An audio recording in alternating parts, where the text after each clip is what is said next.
That's weird. That's weird. Kind of wearing me out. You are a sad, strange little man. It's crazy. This is crazy. This is crazy. Isn't that weird? That's weird, man. It's strange. Welcome back, campers. It is I, Alex Tobin, your camp counselor, and I am with David Stokes. And we're here to bring the scary back. It's been a while. It's been a while since we've been in this room. Yeah, because we pre-recorded some episodes because you were gone in Mexico and Oregon, and I was just up in NorCal, and now we're back. We got the gang back together. Feels good. The band's back together. It feels great. And wait, so how was your holiday break? It's great. Yeah, a lot of fun. Anything crazy happen? I mean, a lot of crazy things happen. What? Come on, you can't put me on the spot. Okay, well, I kind of led you into that because the thing that I want to talk about is my injury. All that about happened. you. Oh, an injury. Yes, it was an injury. And I decided to go ice skating because it's very holiday-like. So we went up to Santa Rosa. And in Santa Rosa, that's where Charles Schultz lived, of Peanuts fame, Charlie Brown fame. Oh, okay. You know? So we went to Snoopy's ice rink. And I was going around the rink, and I was like 10 laps in. It took me a little bit to get used to because I haven't been skating since ice skating since last week. Yeah, I haven't done a triple axel in a while, and a little rusty. I got a little comfortable on the ice, and I started going a little quicker.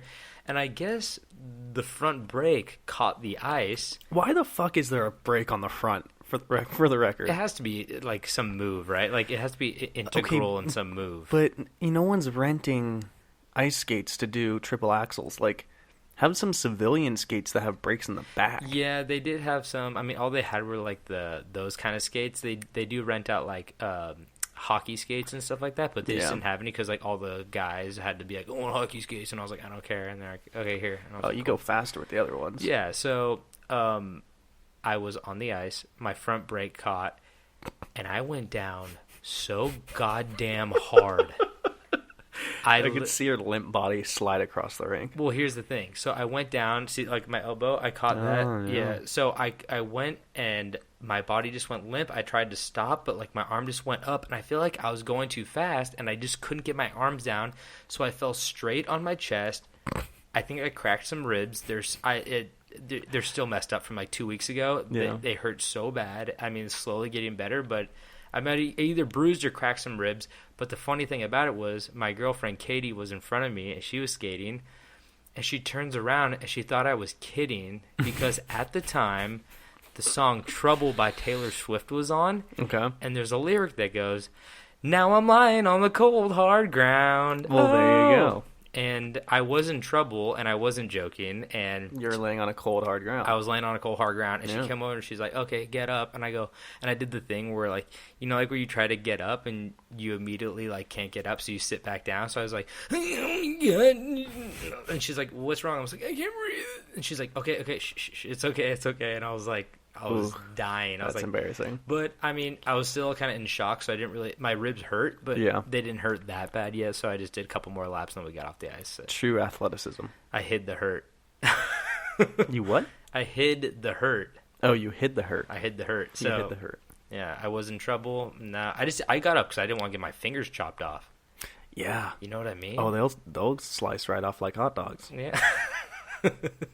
But, so a bunch of 8-year-olds probably saw me go down really, really hard on the ice, and they probably got a good laugh out of it, so you're welcome for that. I feel like that's a common thing. I mean, it is the season of giving, so you gave that I gave that good laugh for them. Joy and laughter. Another thing I wanted to talk about that we just opened was a late Christmas gift from our number one fan, Chody Jody Stokes. Yeah, my mother. And big fan. She said we are not allowed to open them until we're back together. And I'm looking at right now, we each got a trophy. We don't want to toot our own horn. I mean, Jody's kind of tooting our horn for us, but she got us trophies that says Best Podcast 2018 Camp Strange, and it has our names underneath. And as the head of the trophy is the back half of a horse. Yeah, it's a real horse's ass. So we're horses' asses. But you're missing a key element of this trophy. Oh, there is a giant plastic see-through gem underneath the horse. Kind of like a Green Lantern figure. See, what I'm seeing when I'm seeing that green is the back in the day when Legos had like that space theme. Oh, totally. And it had that transparent kind of like fluorescent. Oh my god, that was me. I'm sorry. Oh, sorry. for once, it's your computer. Kaiser Permanente is warning me about cold and flu season. It's good. Get your shots. But yeah, so it's very similar to those old like transparent, bright neon greenish yellow Lego pieces, like the headlights of your little Lego car, or those weird like antenna things. Yes, exactly. Yeah, but it is amazing. I don't think I've ever gotten a trophy as unique and so close to the heart, and it is amazing. Thank you again, Jody. She is our number one fan. I think this solidified that she's our number one fan at this point. I mean, we love all you guys too. But you can try to beat her, but she's half blood of this podcast. Yeah, she's not my blood, but I mean, she's working her way into the family right now. So yeah. Thank you so much. I can't stop Jody. looking at it. It's so beautiful. It's great. I mean, we'll post a picture online so you guys will see it. It's incredible. And then another thing I want to tell you was a new news story that I found today. News story alert. It's definitely not a news story. It doesn't have a date of when it was published, but it is interesting nonetheless. And I told my roommate Kyle, and we could not stop laughing about it. So the story is about an 80-year-old Iranian man who is apparently the dirtiest man alive. Oh, I think I know about this guy. Do you? Yeah, doesn't he like hide in a hole or something? Yeah. Okay. Oh my god. He doesn't hide in a hole. He's not hiding from anybody. He lives in a hole. He lives in a hole. Okay, he has not showered for guess how many years? Isn't it like in the 50s? 60 years. God damn. So, I mean, we're gonna get the sad part out of the way. He says he doesn't shower or something because of his emotional setbacks in youth. That's very vague. I feel bad for him. That sucks. Yeah. It's still really funny that he's not showering because he's very, very dirty. But there's funnier things about this than emotional abuse. Now, I don't know. For me, like a hot shower, that calms me down. That helps me clear my head. So maybe he just shouldn't take a shower. He just needs a clear head, obviously, because the first thing that's weird about him is not that he's the dirtiest man alive. That's one thing, but he also eats dead porcupine meat. Well, I mean, not alive porcupine meat. He eats porcupine meat. So it says that he scavenges for dead porcupines and then eats their meat. See, the real trick is eating something that's alive. Yeah, it says that he eats rotting porcupine. That's... Okay. Another thing he does, like you said, he does live in a grave-like hole. And the hole is in a little like brick enclosure, so that protects him. Yeah. When he gets cold, apparently he also wears a like World War II metal helmet, and he says it keeps him warmer. I don't know about that. That they're not really known for warmth. But I think. Oh, another thing is he doesn't cut his hair; he burns his hair. Yeah. Classic. I mean, no one's giving this guy scissors. I'm surprised he got a lighter. Yeah. But so he's doing. He's got to get real. He's got to get real close to the fire. It's not a lighter. It's just his home fire. You're probably right. He doesn't have a lighter because he lives like out in the middle of nowhere, like Iran. It's just like. See, I didn't realize there are porcupines in Iran. Me neither. I mean, it's pretty interesting. Yeah. And then Nature podcast. the last thing, which is probably the most interesting thing about him, besides the fact that he hasn't showered in 60 years, is that he smokes 5 cigarettes at a time. Yeah. Which is an expensive habit. Oh, yeah. And a deadly habit. But he also has a habit that is free of charge, which is he smokes animal poop. Oh. Out of a big pipe. Isn't there a term for that? If there is a term for that, I definitely don't know it, but... Because I remember hearing once that there was a way that you could get high off of, like, dog poop. If you, like, put it in a bag and you let it sit... It starts to like push air out, and it inflates the bag. And like I'm pretty sure, and I'm pretty sure. I swear to God, I heard once that like people do that, and when it inflates, they like open it and like huff it. Okay, I've heard of that too. I've heard of like sniffing. Yeah, that's really disgusting, and I don't know how desperate you are to get high. But don't judge other people. So this guy took it to a new. Level though. He's straight up. He has like a big pipe, and it honestly looks like a pipe that like was used in Clue to like kill somebody, like a lead pipe. He like just packs. Oh, so not like a corncob pipe or like an oak Well, pipe. I mean, like, look at this thing right here. It's like it doesn't look like a corn. It looks like an industrial pipe. Look at that thing. Are those screws? I don't know what it is. It almost looks like a muffler. But yeah, exactly. So he packs it full of poop and just smokes it. I mean, is he trying to like break a record? I don't know like what competition he's in to be the dirtiest man, but he won, so he can stop whenever he wants. Yeah, I'm gonna go on a limb and say there's a great deal of mental illness involved with that.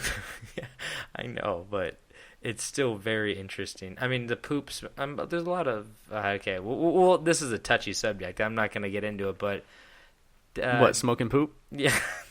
We don't want the poop smoking community to come after us. That's true. But or the rotten porcupine eating community. So I just thought that was so interesting. Yeah. Like I feel bad for the guy, but he seems like he's like he says he doesn't want to like interact with people. I mean, he's got more articles about himself than we do.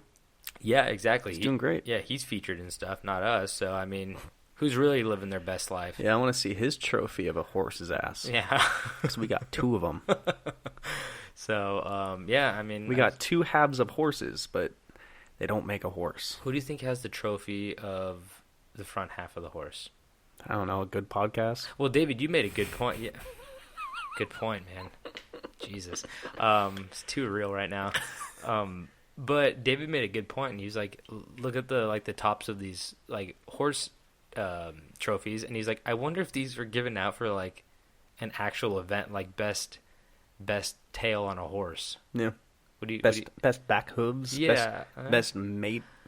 I'm gonna go ahead and guess. Your mom said it best. Yeah, I think it's just for a horse's ass. Yeah, trophy. I think this is the type of trophy you'd receive if you got last in fantasy football. Exactly. So I mean, I'm loving it though. I only like. I wouldn't have it any other way. Yeah, I only like defamatory trophies. Yes. Really go after my intelligence. Yeah. Hey, I just kidding. I really do like it. Can't say last time I got a trophy that my name was actually on it. It's been many years. I don't think I ever had one. What? Oh, like even in like sports growing up, like you didn't. Yeah, like, you just get the year? Generic one that was to the team, not individual names. I guess you're right. Yeah. So I mean, I won a lot of trophies growing up, but no, dead last night. All them weightlifting trophies. Oh shit. So yeah, now it is right next to our shrine, right next to Gary. And, I was about to say, Gary doesn't look too stable up there. He's on his heels. He's leaning. Let me fix him real quick. Yeah, I don't want him to take a tumble because that spirit will leave into another another doll. He's more on his heels now, but you know what? Gary's nimble and he's durable. He got shot in the head. He can't dodge a bullet. Yeah, well, I mean, I'm kidding, Gary. Please don't look at me like that.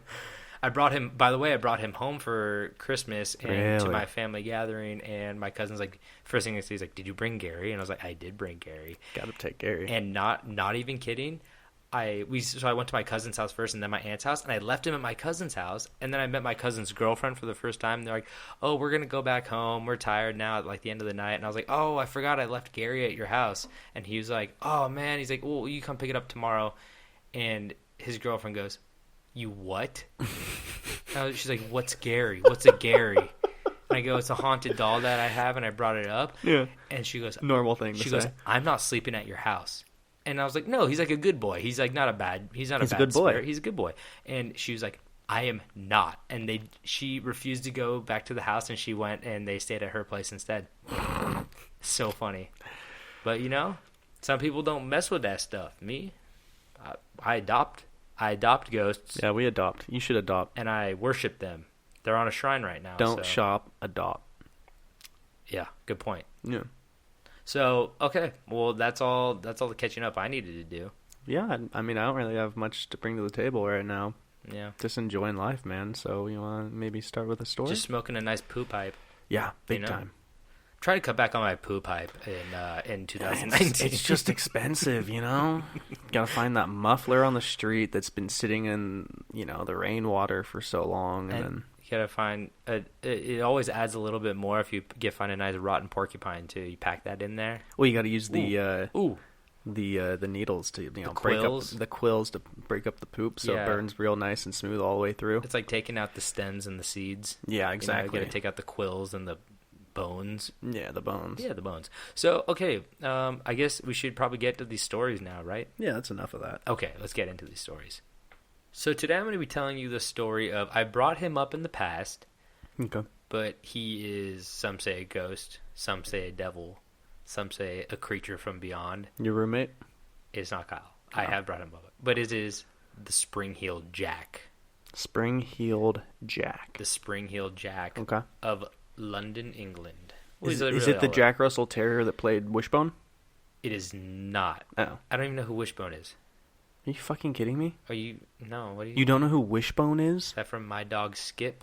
No, Wishbone That's was Skip. it was an old TV show where there was a dog who's a Jack Russell Terrier named Wishbone, and he would go back in time, and he would be like Joan of Arc, King Arthur. Like he would go. It was a TV show. You don't know what Wishbone is? We'll get into this Holy later. shit. Okay, let's one mythical figure. Shout out to Wishbone. One mythical figure. Holy fuck! A dog becoming Joan of Arc. Okay. Anyway, so the Spring-Heeled Jack. Okay, I'm just gonna get into it. Jesus Christ, you're really throwing me off. I can't get over Wishbone. Oh man, We'll look him up later. What a classic.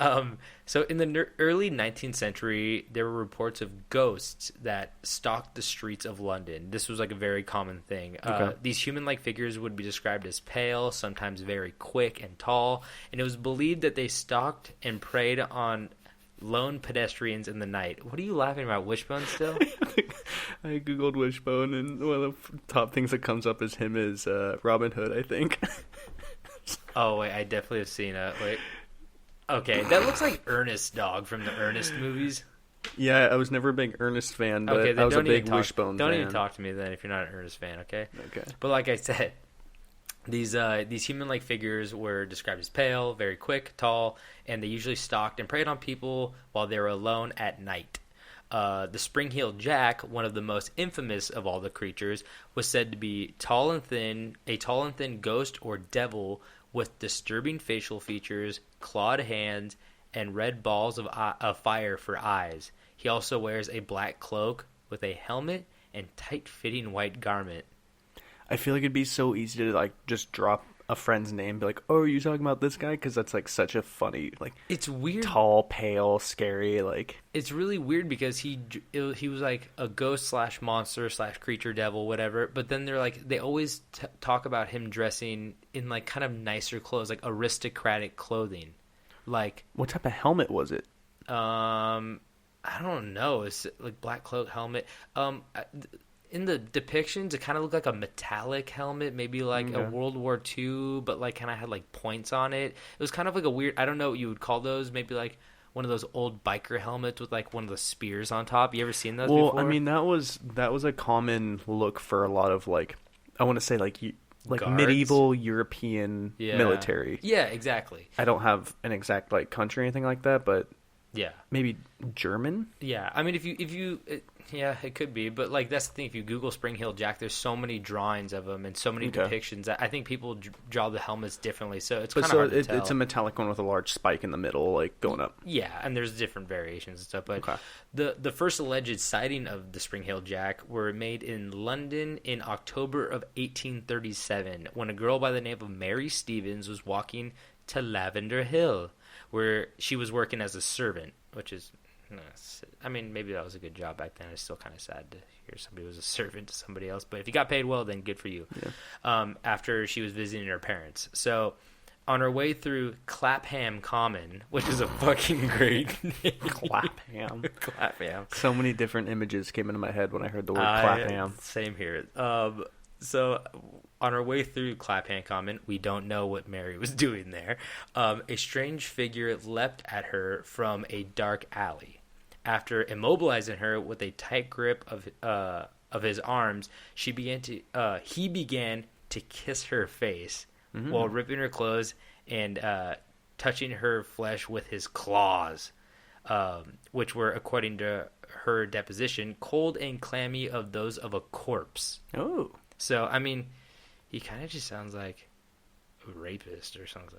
Yeah. I don't like to drop that word, but I mean, I was like, damn, I was like reading this and it's like, fuck, Spring-Heeled Jack's like, it's just a lost man who should have been playing basketball the whole time, but had nothing to do as outlet for his height. I guess so. So he decided to attack a woman, and they're all women too, which is like very even more like, yeah, what the fuck, man. So in a panic, the girl screamed, making the attacker quickly flee from the scene, and the commotion brought several residents who immediately launched a search for the aggressor, but he could not be found. The very next day, the leaping character is said to have chosen a very different victim near Mary Stevens' home, though, when the creature jumped in the way of a passing carriage, causing the coachman to lose control. I guess he wasn't a woman since he was a coachman, but maybe there's a woman inside the carriage. So that's true. So he jumped in front of the carriage, causing the coachman to lose control, crash, and severely injure himself. Several witnesses claimed that he escaped by jumping over a 9-foot-high wall while babbling with a high-pitched, ringing laughter. Like, okay, see ya. You just don't see the high pitched voice coming from like the tall, scary things, which almost makes it worse. It's scarier. Yeah. If you hear like a high voice, like you always like. I feel like in a lot of movies now, there's like, "Come with me" or something like that. Yeah. James like, "Hey, you want me to jump over the carriage again?" You're like, "You want to see that trick? I can do a flip this time." so, are you severely injured, sir? I apologize. I just love horses. Let me pick you up and give you a couple kisses. He sounds like a Southern belle, but Where like... you hurt? Are you hurt on your face? Let me kiss you there. I love how he's an English creature, and we don't give him an English accent. He just loves... It's funnier with the Southern accent. I just love the architecture around here. That's why I terrorize you guys. I just like to travel. Okay, now you're making him sound like Herbert the pervert from Family Guy. Hey, you want some popsicles? So, although at this time the first sightings of the Spring-Heeled Jack were not heavily publicized, especially those two, but there were 2 instances in particular against 2 young girls, again, Lucy Scales and Jane Alsop, which gained the most notoriety, causing sightings all over England and raising the profile of the Spring-Heeled Jack forever. So these are the 2 ones that like were most noted and kind of gave his defining features of like what he is as a monster. This is a big break. It was a big break. Yeah, exactly. So Jane Alsop reported that one night of February 19th, 1838, she answered the door of her father's house to a man claiming to be a police officer who told her to bring a light, claiming, "We have caught Spring-Heeled Jack here in the lane." So he was like a little widely known. He was like, you know, probably in the area, like, oh, you hear about the Spring-Heeled Jack? Because there have been hundreds of sightings. So, I mean, there were probably many more before this one, but this is the one that was like in the paper and stuff. So he's like, yo, we caught the Spring-Heeled Jack in a lane, which is a very English place to find a Spring-Heeled Jack, in a lane, especially a penny lane. So she brought the person a candle and noticed that he wore a large coat. The moment she had handed him the candle, however, he threw off the coat and presented a most hideous and frightful appearance, vomiting blue and white flame from his mouth while his eyes resembled red balls of fire. Interesting. You'd think the fire would match. Yeah, you would actually. Red eyes, blue vomit fire. See, I think just saying that they look like fire is like everyone. When you see red, like his eyes were red like fire because it's kind of scary and it's like sinister. Okay, but so they weren't on fire; they're just kind of reddish. Yeah, he might have just had some like red pupils. Yeah, instead of black pupils. Miss Alsop report. How cool is that he spit blue fire though? I wish I could do that. I know he's like. I don't want to do any spoilers for Game of Thrones, but no. Okay, I won't say it. If you guys heard, you guys get the reference if you've seen it. So, it's on the posters all over. Yeah, I don't care. Okay, Miss Alsop reported that he wore a large helmet and that his clothing, which appeared to be very tight fitting. Oh, so he was fit or very fat. No, resembled white oilskin. I don't know what that is. White oil skin. It's very tight fitting. I read so that. I think oilskin. Actually, I think I talked about oilskin in my story. Oilskin was a. I know what it is. So it's a. It's like a hide, but they rub it with oil, so it's a little more protective, and it's like kind of waterproof. I'm pretty sure. Well, it says oilskin. Oilskin is a waterproof garment typically worn by sailors. Yeah. In wet areas. So it looks I like, don't talk about in this story. I talk about that in another story. I wrote. oilskin is It's like Carhartt it's kinda. like Long John Silver wore. I'm not Long John Silver. Yeah, Long John Silver. You know, like or Gordon's Fisherman. You know, like a classic. I thought that was more rubber. Georgie from It. See, I thought that was more of a rubber. What I think oilskin is, I think it's more like a Carhartt What's type his of thing. oilskin jacket right here? Look Oh. at that. Okay, Anyway, there you go. so it's kind of like what like Long John Silver wore, Yeah. or like so it's just kind of like a classic murderous sailor guy on the side of the road. But so he was wearing that, but white oilskin. Without saying a word, he caught hold of her and began tearing her gown with his claws, which she was certain were of some metallic substance. Again, being a real big creep. Well, what's interesting to me about the them being metallic means that like it could have been just a creepy dude. Like That's what I kept thinking. if he made them himself, like that. I feel like that almost discredits him being a monster of some sort. That makes him more real to me. Yeah, except maybe he was just like really agile, you know. But the thing is also like the blue flame just doesn't make sense. Yeah, Like maybe he drank a bunch of Slurpees and just puked. he just puked. Maybe he had like some kind of like a mouthful, like because alcohol back then was probably like not FDA covered, so it was Gasoline. like 90% alcohol. So he just like blew the fire in her face with a little lighter that he was trying to burn his hair off in the hole? Iranian desert. Yeah. But yeah, but so she screamed for help and managed to get away from him and ran towards the house. He caught her on the steps and tore her neck and arms with his claws, but she was rescued by one of her sisters after which her assailant fled. So he dipped out again. The other one that was really famous was 8 days later after the attack on Miss Alsop on the 28th of February 1938. 18-year-old Lucy Scales and her sister were returning home after visiting her brother, a butcher who lived in a respectable part of Limehouse, which is also a very English thing to say. Okay, Limehouse. You live in a respectable part of an area. Yeah, Like here we were just like, oh, he lives in the good area. he lives in a nice area. He lives. It's a nice neighborhood. He lives in downtown, but on a good street. Yeah. Not like in a shitty street. I've been watching the Great British Bake Off. Oh, I love that show. I'd never gotten into it. I'm just now watching it, and it's They have the Mighty Boosh guy on there. I'm sorry. Okay, we're not going to get into that. You in the Mighty Boosh? No. I haven't gotten that far. All of our English listeners out there, Cheshire, shout out Cheshire. Yeah, holler at Cheshire. Yeah. My blokes.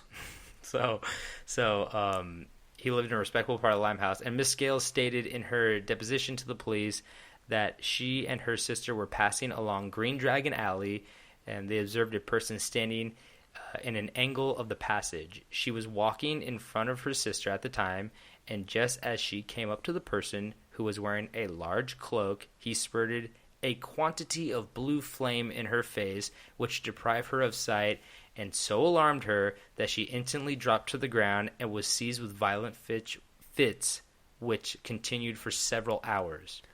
So did she He get? gave her a seizure. But did she get burned?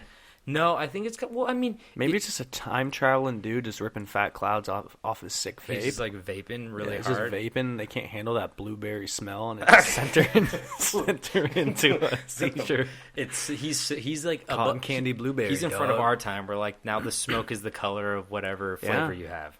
But I don't know, man. It's just also when you get a flame in your face, you don't really get like maybe you'll get some like hair singe, but if it's really quick, you won't burn off like. Yeah, you'd lose an eyebrow. Yeah, exactly. But her brother added that on the evening in question, he had heard the loud screams of one of his sisters moments after they had left his house, and he ran up Green Dragon Alley and found his sister Lucy on the ground in a fit, with her sister attempting to hold and support her. She was taken home, and he then learned from his other sister what had happened.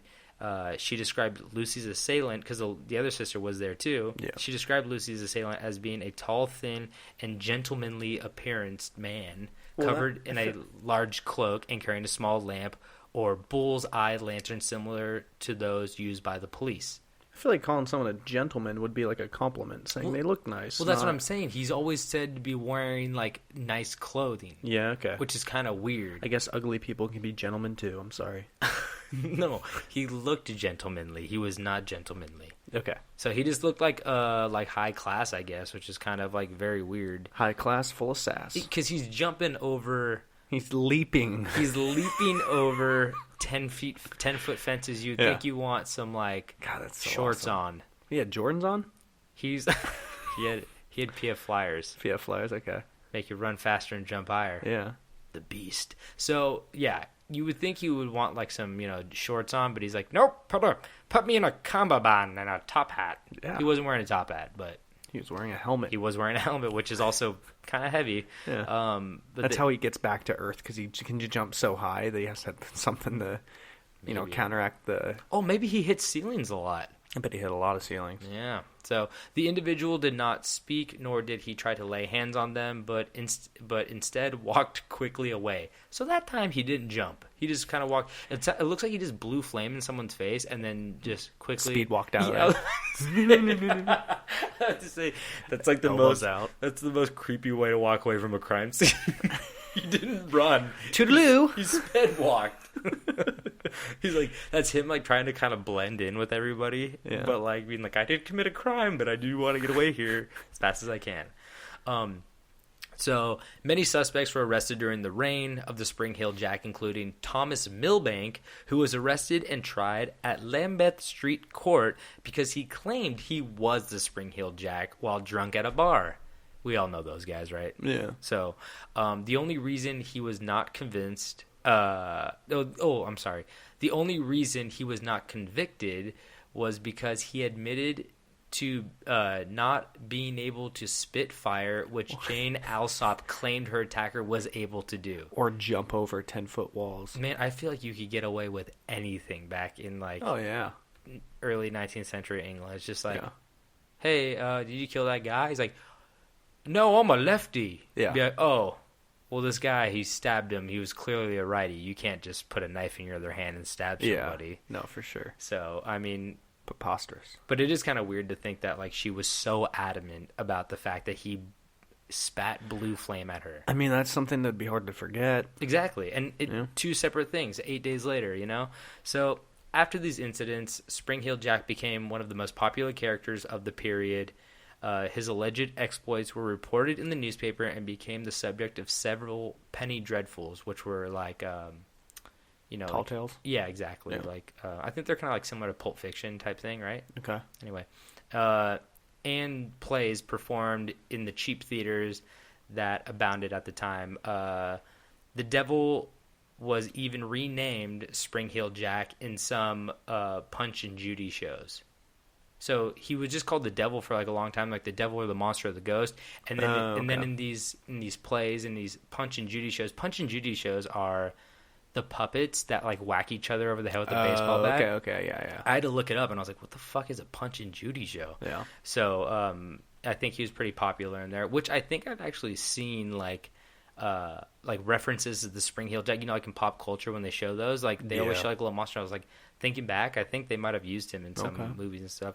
But he also garnered the name the Russian Bear or Russian Bear. I don't know which one. Okay. But after a case in which he growled at a gardener, climbed the garden wall, and chased the gardener on all fours until he finally decided to leave. And there's also other instances where people were like, oh, a bear. It was like a bear it was like a man in a bear costume. It happened numerous times. And he's like, what the fuck? So he got that nickname too, which is terrifying to see a man run at you on all fours with claws on his hands. So one of the most notable and last Spring Hill Jack sightings came in August of 1877 from a group of soldiers in Aldershot's barracks. A sentry noticed a strange figure in the darkness who ended up slapping him in the face. When a guard shot at the figure, there was no visible effect. Then the figure disappeared into the darkness with long leaps. So he literally jumped down. This dude's a triple jumper. Smacked the shit out of him and just ran off in the distance. That sounds kind of cool. Except for the whole gropey weird thing, but like that sounds funny. I think when I kept reading all about this, they were like, oh, he was like a prankster. He's a prankster. And then I'm like reading these early stories. I'm like, he doesn't sound like a prankster. He sounds like a rapist. Yeah. And then like later on in the stories, there was like, oh, he slapped somebody or just like scared the shit out of them. And you're like, that's still fucked up, but it's better than what he was doing. Yeah. So, I mean, he was definitely a prankster here. But it says after the Spring-Heeled Jack sighting at the Aldershot, sentries were given ammunition in order to shoot the figure on sight if it ever happened again, but it did not happen again. And to conclude this, in 1904 is said to be the last time anyone has ever seen the Spring-Heeled Jack, but whether a ghost, devil, or something beyond our imagination, it's fair to say the country of England is probably glad to be rid of the high-leaping, sharp-clawed, fire-breathing creature for good. Adios. He's done. But there are a lot of people do also suspect that he came to America and we called him, I think it was like Black Flash or something like that. Okay. So that was like another theory. I didn't want to go into the whole Black Flash thing because there would be like 100 more stories probably on the East Coast of people being like, I witnessed a Black Flash, and be like, oh, okay, probably the same as a Spring-Heeled Jack. So yeah, pretty interesting. He went undrafted in the NBA draft and signed as a free agent to the New York Knicks. See, you would have thought he was starting America or like England, and then he realized he had potential, came to America, tried to join the NBA, and then didn't get drafted. Up to Russia, baby. I mean, maybe he couldn't get into college, so he did the whole overseas thing to qualify for the draft, and then went for it. Okay, try to get a name for himself, which he got. Yeah. I mean, maybe it was Manute Bol. I don't even know who the fuck that is. Oh, okay, never mind. I think we brought him up before. Was he first round draft pick or something like that? No, he's a very, very tall and slender basketball player. Oh, okay. It might have been him. How high can he jump? And does he spit blue flame? I don't know about the blue flame. And how long are his nails? Could have been long. Can't confirm. And is he over 200 years old? He's dead. What? Manute Bol? Yeah. Might have been him. We should definitely defame his name right now by saying that he is... I like how you're like, no. No. I don't think you'd be defaming somebody by saying that they were the Spring-Heeled Jack from 1820. It's possible. But yeah, that's the story of the creepy Spring-Heeled Jack. I prefer to forget about his early career choices of being a creepy groper. You make mistakes when you're first starting out. And I like to remember Slap Happy Jack. Slap Happy, run, leap over buildings. Like dodging bullets. Yeah, it's great. So there's a lot of fun pictures of him. So I bet. There's ones with like... Do you have an Instagram? Does he have an Instagram? I don't know. I don't mean artist representations, not pictures of him, I guess. No selfies at the beach? No, there's some where he has like little springs, like bed springs on his shoes, and there's other ones where it's like he looks like a kind of a vampire guy, but like a biker vampire. It's kind of weird. So we'll post a bunch of pictures on the Instagram so you guys can see. As we do. Spring-Heeled Jack. Yup. But yeah, so England, shout out England. You guys got some weird monsters over there, and I like it. Yeah. So. All right, so I guess I'll start with my story. It's going to be a little bit of a long one. So. I try to keep mine short. But it's very interesting. Okay. So school is hell for a lot of kids. A lot of kids have a hard time in school with bullying and whatnot. And man, you're just like kind of coming in like really sentimental today about like mental illness. And no. Hold on. This gets weird. Comedy podcast. Hang on now. Okay. But this school wasn't so much of a school, but more of a cult. Okay. And I'm talking about the Elan School. You ever heard of this? Not unless it's after Musk. No, it is not. No. So the Elan School is located in Maine and had the sole purpose of helping and correcting troubled youth. But it's not as kind-hearted as that sounds. Yeah, it's like military school where they're going to like slap you around a little bit like Spring-Heeled Jack and then... a little worse. Tell you, okay. Yeah, I bet. If you wrote a whole story about it, I bet it's worse than just a slap to the face. Yeah, this rabbit hole goes pretty deep, and there's still a lot of information that hasn't even been like discovered yet. Oh, it's still open? No. Oh. We'll get into it. Okay. So the school was founded in 1970 by Gerald Davidson, David Goldberg, and Joseph Ricky. I'm going to say it's Ricky. I was expecting Gerald David, David Davidson, and David Stokes. Yes, no. I'm not a part of this. Too many Davids for one cult. Yes. So the last name I said, Ricky, he would be the head of the school until his death in 2001. And Pretty recent. Yeah. The school claimed to specialize in treating teenagers with behavioral problems and thrived off of the tactic of humiliation as a therapeutic tool. Oh, that's not good at all. Yeah. So I found this story online, and the way I found it was through a kind of like a web comic that you can actually find, and I'd recommend it because it's really interesting, and the guy has artwork with it and stuff, and you can find it by Googling Joe versus Elan School. So it's a fun comic or a very sad comic? It's a very, like, when I found it, like, I was, like, absorbed into it, and I, like, read through it pretty quickly, and he just, like, talks about his firsthand experience. Oh, okay. And so I'm going to follow kind of, like, I'm not going to have everything in here because I want to... It's like a dark graphic novel type thing, right? Kind of, yeah. Okay. It's more of just his story with drawings. Okay. So in the comic, Joe, or whatever his real name is, I have a feeling that's a fake name. Yeah. Tells a story of how the school wasn't exactly what it claimed to be, and like his experience through being in this quote-unquote school. He says that around 2 a.m., 2 men broke into his house, grabbed him and forced him into a car and drove him deep into the woods of Maine, all the way from fucking Missouri. What? Yeah. So this is kind of like a sorry, I had to bring this up. It's when you said that he has to explain how bad his experience was. I feel like this is kind of like a heavyweights idea where like all the parents or the people sending people there think that it's good for these people, but they don't know the atrocities that are like going on there. Exactly. And I'm sorry I had to bring heavyweights into this, but that is such a good movie. It's a really good movie. I love that movie. Tony Perkins. I honestly think that's Ben Stiller's best movie. Gerald Gardner. So Joe says that the drive was bad, but not as bad as his arrival to his new home. Awkward drive. Yeah. I think he says it was like a 5-hour drive. Being like tied up or something? Yeah, or like cuffed in the back of a truck, just driving with people you don't know what the fuck is going on. That's insane. Joe said his 2 captors was a pair of men, one younger and smaller, kind of close to his size, and another was older and stronger. His mind did not go into fight or flight. It went into fight and then flight. He headbutted one of the guys and just like took off running into the woods as soon as they got there.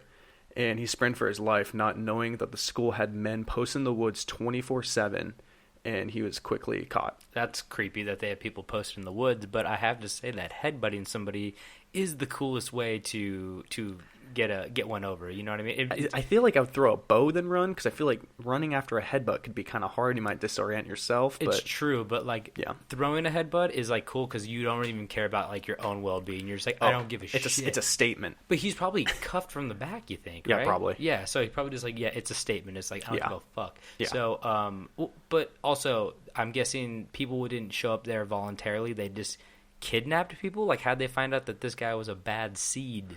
I guess. From all of the things that I read outside of this story, it sounds like its parents are like, oh, my kid has problems, I'm going to send him to the school. Oh, shit. And I think it's almost, in his story, he doesn't say, like his parents signed him up for it. Oh, okay. But you're under the assumption that probably somebody signed him up and didn't tell him or something. Yeah. It's kind of like come and get you in the middle of the night so you don't put up a big fuss. Welcome to the fucking show kind Jesus. of thing. And this kid's like probably young at the time too, I'm guessing, right? Yeah. Oh, headbutting when he's 18. Good for him. I believe he's 17 at this point. I'm not. I might come up. That's a brave kid. Yeah. So Joe was quickly forced into the shower as soon as he got there, where 2 men watched his every move, like wouldn't let him shut the curtain or anything. Oh god. They took his clothes, searched the pockets, made sure he didn't have anything, and because they had a thing at the school called no image clothing, which means like no band tees, no graphic tees. It's like no outside influences of any kind. Yeah, it's just they said it's to strip the students of any individuality. Yeah. Mm-hmm. Like posters on your wall type thing. Yeah. Yep. So because of Joe's attempt to run, his shoelaces were taken for, I think he said 2 months, and he was rewarded with a bright yellow shirt and hot pink short shorts, so he wouldn't go unnoticed. So like everybody like notice him and be like, oh, he tried to run or something. Oh, wow. Yeah. So every new student is given a new, like, big brother of sorts. You know what's funny, though? That's, like, really individualistic. If you really like those colors, you're just like, hell yeah, like, check me out. And there's like, oh, shit, we fucked up. Like, he's very individual right now. Yeah. He said he thought it was to embarrass him and then make sure everybody can, like, see him. So if he does, like, even start to run, like, it's kind of hard to miss that. Very true. Good point. Yeah. I mean, but it's also better than a brand, which is, you know, I feel like cult behavior. So, yeah. So Joe was given a big brother who he says is named Matt, which could also be another fake name, to, you know. And Joe is threatened to stay within a foot of his big brother or else. Oh.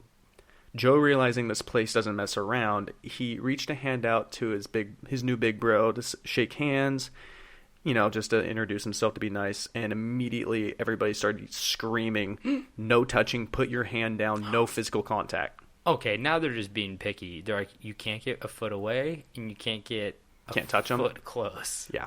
Got to follow this really strict parameter. Yeah. Oh, man. Joe noticed immediately that no one in the school had any sort of, like, happiness to them. They all looked miserable. There was no life in their eyes. They're just empty stares and sadness. God damn. It was also brought to Joe's attention very quickly that he was not allowed to look at any females in attendance. So there were girls at the school as well, but it was a rule that you're not allowed to look the opposite gender in the face. Oh, that's so weird. Yeah. Just like keep them in separate buildings if you want to enforce that. It's kind of like hard. So after he got taken in the shower and stuff and introduced to Matt, his big bro, he was taken to the lunchroom, and he was sitting next to another, like, young boy who looked really sad. And so he tried to be like, hey, like, what's your name? Where are you from? I'm Joe. And the kid just, like, didn't acknowledge him at all. And he kept trying to be like, are you okay? Didn't acknowledge him at all. And then that kid's big brother said, good job. Like, hey, good job ignoring him. Like, you're doing a good job. Like, don't talk to the wrongdoers or something like that. Well, he was trained not to talk to anybody but his big, basically. Oh, shit. Okay. So Joe explains that the Elan School was separated into two distinct classes, and they were called non-strength and strength. And so these two different classes meant a lot because a strength can interact with a strength, and a non-strength can interact with a non-strength. You just said non-strength can interact with. It's confusing as fuck because they're both strength and names. So, like, strength. Think of it as like plus and negative, I guess. But, like, okay, plus being the strength. So strengths can talk to each other. Yes. And then non-strength and strength can talk to each other. Okay. But non-strength and non-strength can't talk to each other. Oh, okay, I get it. Yeah, it's like no colluding between the lower class. Like, if you want to talk, at least one higher up has to know about it. Yeah, you have to, like, ask your big, like, hey, can you ask him for that broom? I want to use it. Ooh. And then he could, like, help you or just, like, not. He's like, and fuck off. No exception to that at all. Whoa. What a weird system. Yeah. So Elan had many strange code words for things, but the heart of it all was the word guilt. Okay. Which would basically mean breaking the rules, which, as we've been going over, there's a lot of fucking insane rules. Joe provided a list of actions that would be considered guilt. So I'm going to list a few of them. There's, like, a huge list, so I'm not going to do all of them. Blinking. Breathing. So this is the small list that I compiled from his massive one that were ones that I thought were, like, just interesting. Smoking poop out of a pipe. Definitely none of that. There is that one of the big rules was no sex, no drugs, no rock and roll. Exactly. Okay. So some of the things that were not allowed would be having an image, like I said earlier, talking too softly, because everybody has to know what you're saying. Oh, okay. Talking too loudly. This is what I'm talking about. This is the whole foot rule over again. It's like, don't get too close, don't get too far away. Not just like running away, but the idea of thinking of running away. Well, they got you there. Yeah. Showering for more than 3 minutes.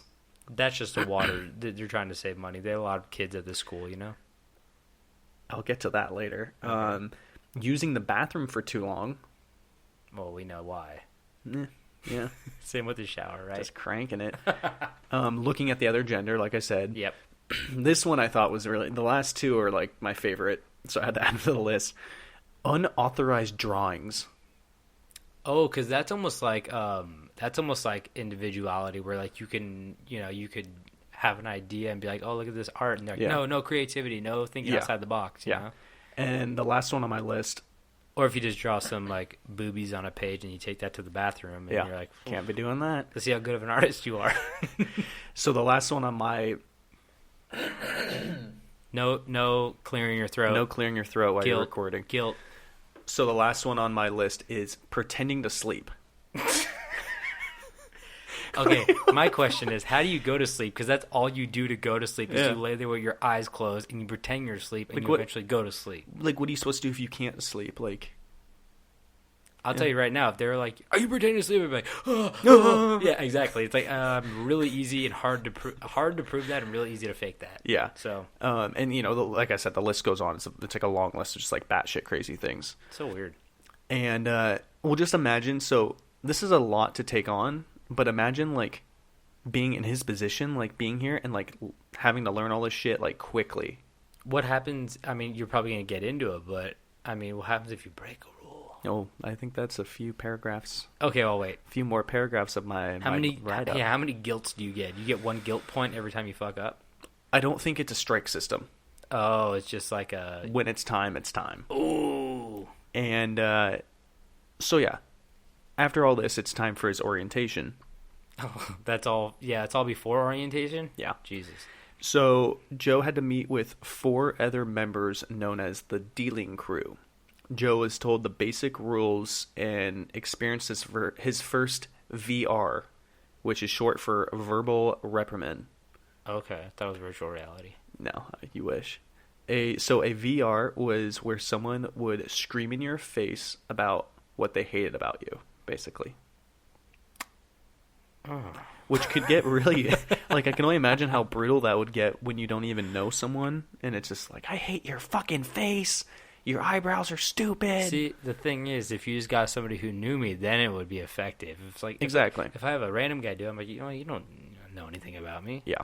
If they hit, Yeah. So each member would take on a job of some sort, and some had the task of this one that sound like shit, but the task of the head count sheet, where they would have to make sure every person was every 10 to 15 minutes.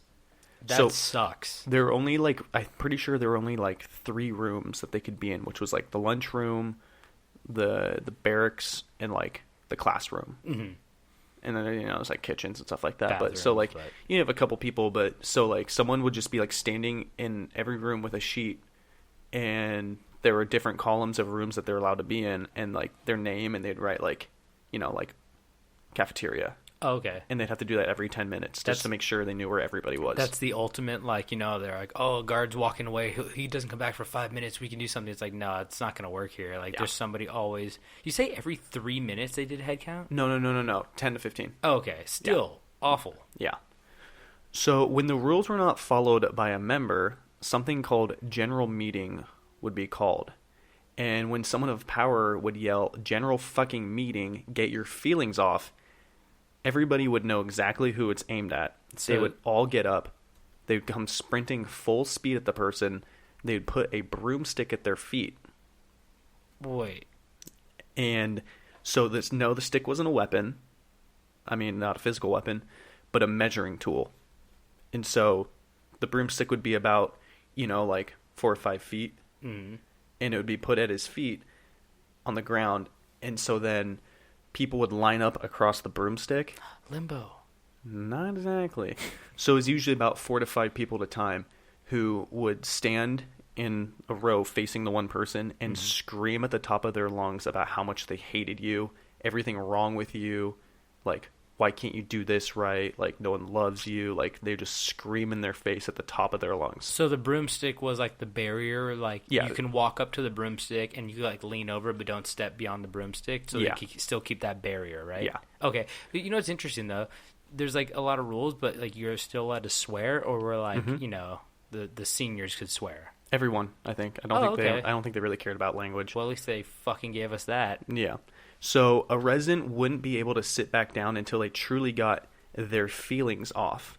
and they were studied and graded on their effort. So like if someone was kind of half-assing the whole yelling thing, like it was noted. And when a person was finished getting their feelings off, they would leave, go sit down, and another person would step in. And so it was filtered into like 4 to 5 people at once, and so there would be like lines behind them.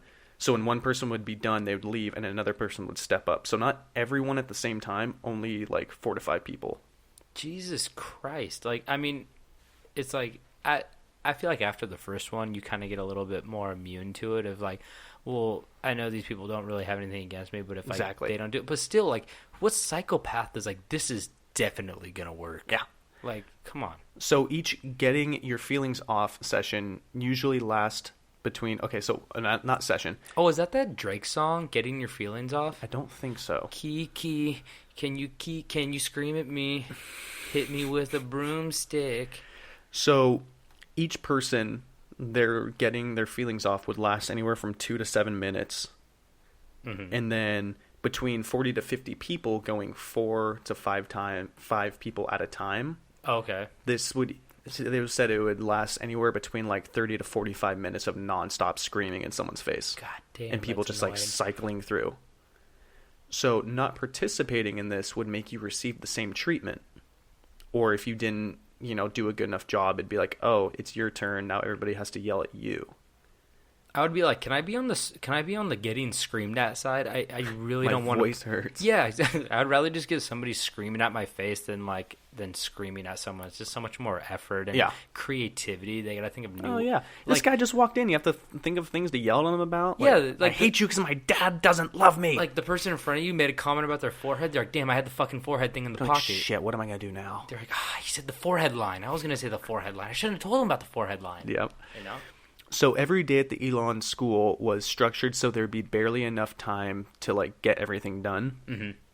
And that's between like showering, eating your meal, finishing your daily job. Getting screamed at. Yeah. Screaming. Well, so the general meeting would completely derail the schedule, which would just make the people there like way more pissed off about it too. So just like fuel the rage. It's like, now I'm not going to have enough time to eat. Now I'm not going to have time to take a shower. Now I'm not going to have enough time to like do my job. Yeah.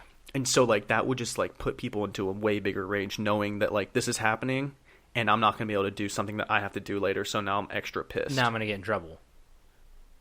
Oh, well, I mean, yeah. Well, I mean, you can't like do you can't do your 3-minute long shower. Now it's a 1-minute long shower. Exactly. And if you want to go 3 minutes, you're going to get hurt. Exactly. Or not hurt, but at least minimum screamed at. Yes.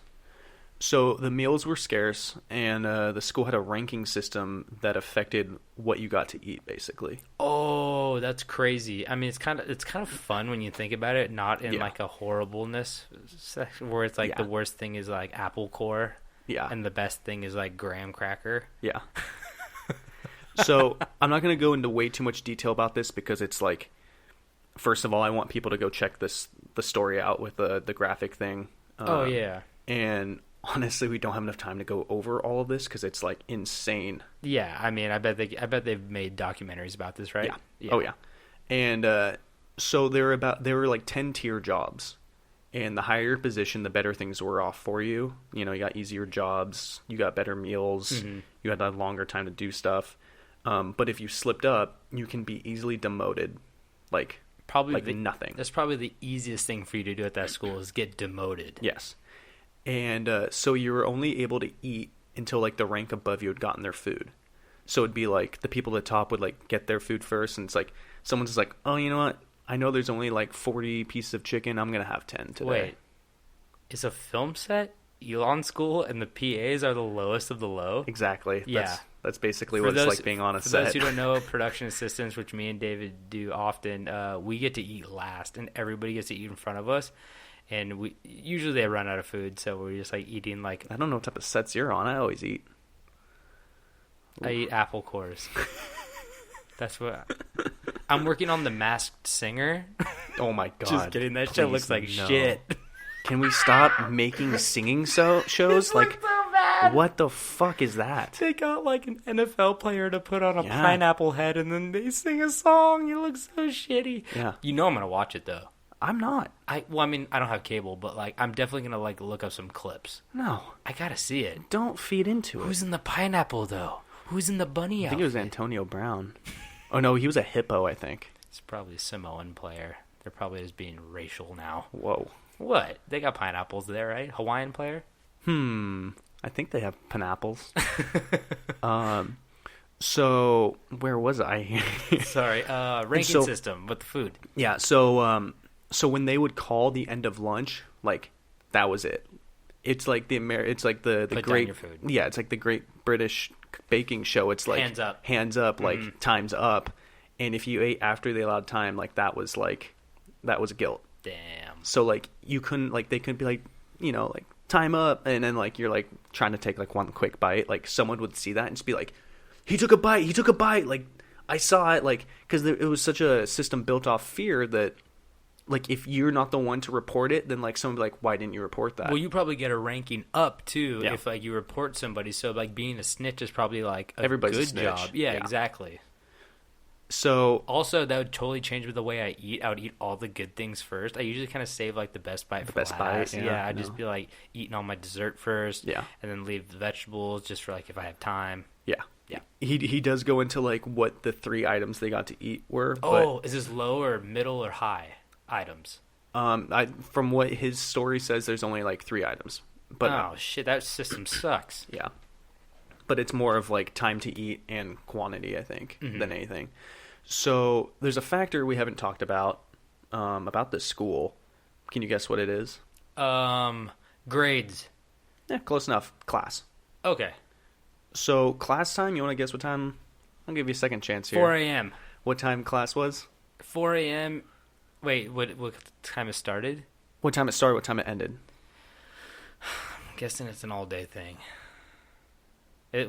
You keep me on the edge of my seat. What is it? 7 p.m. to 11 p.m. That's not bad. It's kind of fucking weird. I know it's weird, but like it's almost night until class. Midnight. Oh, like you've never taken a night class. Okay, I don't know what that's supposed to mean. Welcome to the Elan School. No, yeah. I've gone to a couple. I've had some like night classes in college. Where I think I had a documentaries class that was at night. Yeah, I kind of liked night classes. I mean, they weren't. I mean, I had one class that was a 3-hour long class at night. So I basically once a week. Yeah, I was doing that. That's like it was like 7 to 10. But this was every day, not once a week. But yeah, that sucks. Yeah. So Joe said that the teachers were good people, but they were hired like outside of it, so they didn't work there, so they didn't know what was going on throughout the day, and so they would just come in and like kind of teach class and then leave. And it was like I was saying earlier, it's that system where people are too afraid to be like, hey, they're treating us like animals in here, because if Bobby says that and Jake sees him say that, then like Bobby's gonna get fucked because Jake's gonna rat him out. Yeah, like minimum, if you finally tell the teacher, like he doesn't have the resources to save you from that, like that instance. So you're gonna have to deal with some punishment, regardless. If like you could take one for the team, but it's not really worth it. Exactly. And so school lasted for 52 weeks. No summers, no holidays, and the classes were mixed age, containing students from 13 to 18. Sounds like a prison. There were no tests, no projects, or anything like that. You'd sit down and you do book work until you're done. Is it multiple subjects, or I think different subject a day? I think they broke it down into a couple different subjects, but okay, yeah. And so now we'll talk about like where they slept. And the residents slept in things that were kind of like military barracks. And there was a job called a night owl, who was someone who'd go into the room every 15 minutes to make sure people are actually there with a flashlight. Like they'd go to each bunk and make sure people are sitting in the bunk. And also not pretending to sleep. That too. And then they would check everybody's feet, no matter who they were. Check everybody's feet to make sure they didn't have shoes on.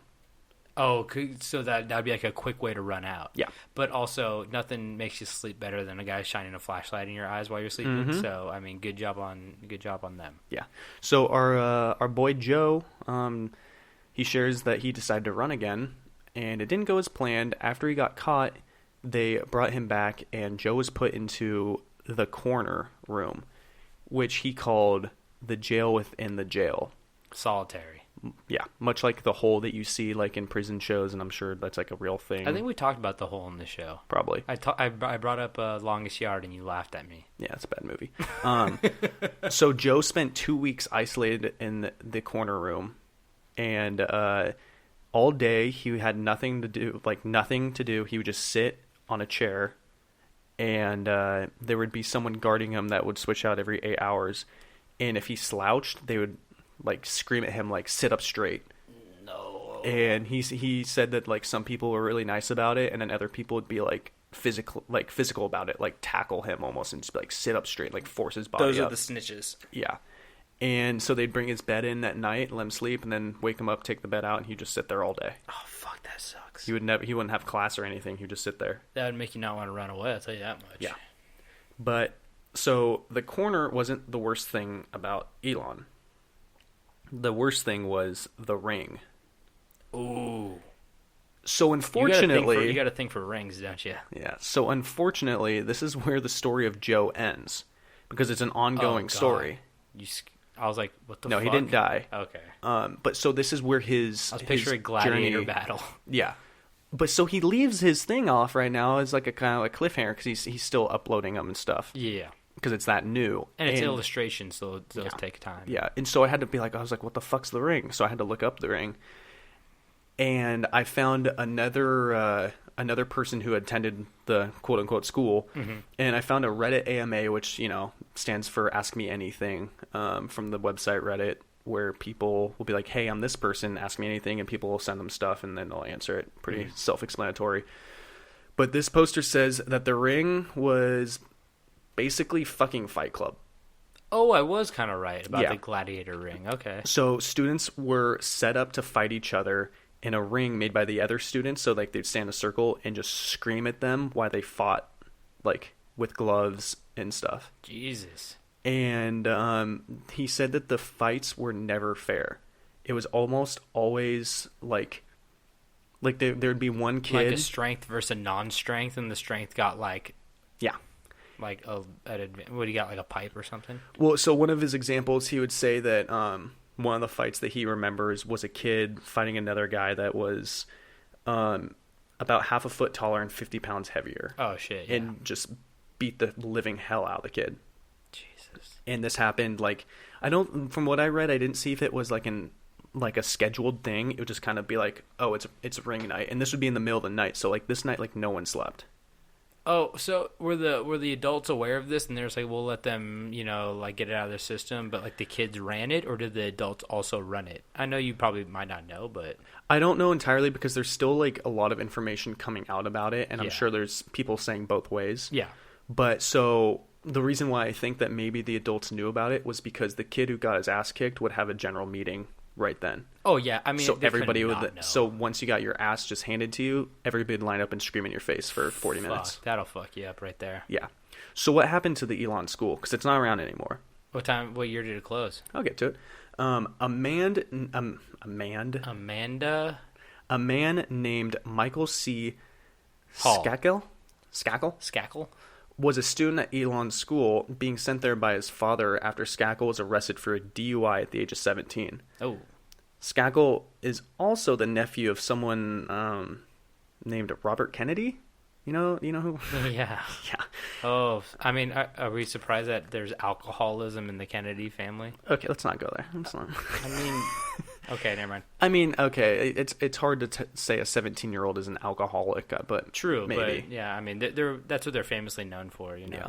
boozing up. And it was there that a very dark secret would come out about Skakel. He would confess to his other Elan classmates that he had murdered his 15-year-old next-door neighbor, Martha Moxley. And the students quoted Skakel saying, in quotes, "I'm going to get away with murder. I'm a Kennedy." Whoa. And would basically like brag about it there. Holy. And you have a problem with me defaming their name. I know. Oh, just give me a minute. Let me do some dirt rubbing. Oh my God. So in the court case, this is where everything kind of fell apart, was that in the court case about the murder, all of a sudden all these people start showing up going, oh yeah, we went to school with him at Elan School, and we would basically beat the shit out of him because he murdered someone. And that's kind of when people start going like, I'm sorry, what?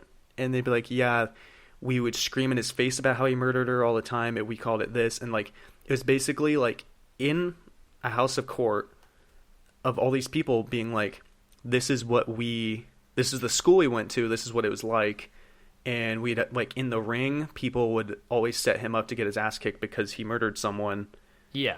And, of course. And it got to this platform, this stage where people are like, wait, what the fuck is this school? Why are their kids viciously kicking the shit out of each other?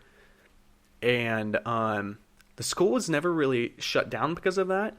It was shut down because after people heard about it, they stopped sending their kids there. And so it just went out of business. Defunded, basically. Yeah. You want to know how much parents paid for their kids to go this fucking hell?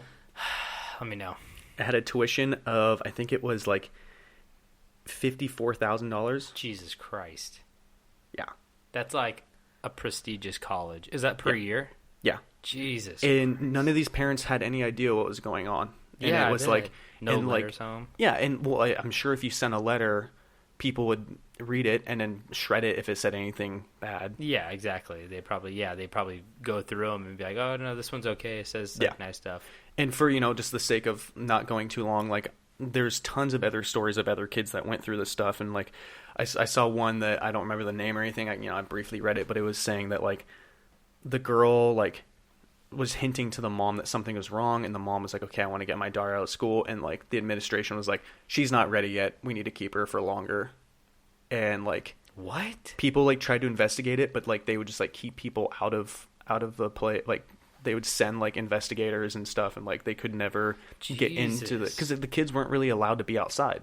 They're inside the whole time. So like if you just walk up to the place, like it's just a building. You don't see kids playing outside or anything like that. And that's the thing too, where it's like they were definitely doing like inhumane stuff, but it's not like the parents were assaulting the kids, and they look like they're probably getting well fed even if it wasn't good food. And there's probably like loopholes around it where I know that they can't interfere under some smoke and mirrors. Yeah, exactly. Like I don't know. It's super interesting to see that nobody interjected and said like, hey, because like, all they're doing really is like screaming at them, so they can't be like, oh, well, they're screaming at us, and be like, well, where's the proof that you guys screamed at? And you're like, I guess there's no proof. Like, if you could show like a black eye, if if an adult did that to you. Yeah.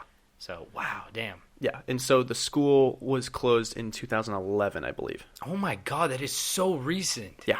This is still like a really new thing, and there's still a lot coming out about it, and there's people that are finally... I've heard of it. Like, I've heard the Elan School, and I was like, I have no idea what that is. I never looked into it. I didn't know anything about it. Yeah.